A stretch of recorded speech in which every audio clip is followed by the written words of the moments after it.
and I'm not going to say nothing, but you can't just unwire something that has been taught to people for hundreds of years. Is that at this point it's downloaded in our genetics. There's research that suggests that memories and emotions can be passed from one parent to another through the genome and through genetics. So, you can't just erase something that people have been taught.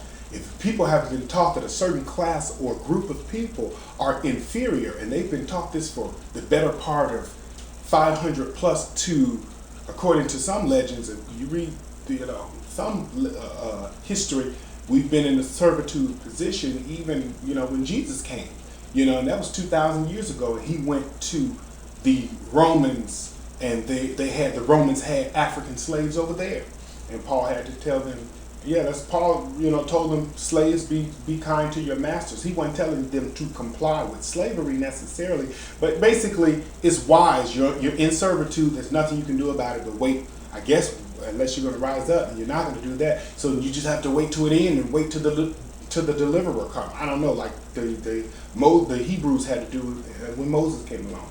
So so we've been dealing with this for the better part of 2 to 3,000 years. So that type of stuff is just not erased overnight, especially if black people aren't doing what we can to build a new reputation, a new image of what black is, an evolved version of it, And the thing about it is it goes back to the black African diaspora here in America. We're not working well with each other. So we have to go out and deal with these other people of other tribes. And there's nothing wrong with that. There's nothing wrong with that at all.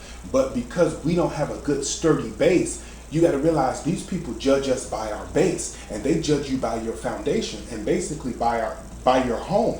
They look and say, okay, well, black people look at things individually to a certain extent, but the other people look at non-black people look at what do your people have? What have your people built? What do your people dominate?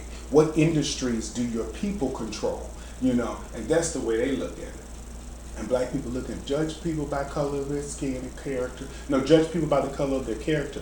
And other people are like, no, we judge people by the color of the money that's in their bank account. And if you and your people don't have anything or control it, then then we're going to consider you the help. And that's just the way it is. And until we understand that, then we'll understand how these people are perceiving us and why sometimes they can be discriminatory. And sometimes they really don't even mean to. It's culture. It's culturalism. At this point, it's culturalism. And it's a part of our custom to mentally classify certain people or certain groups at a place in society.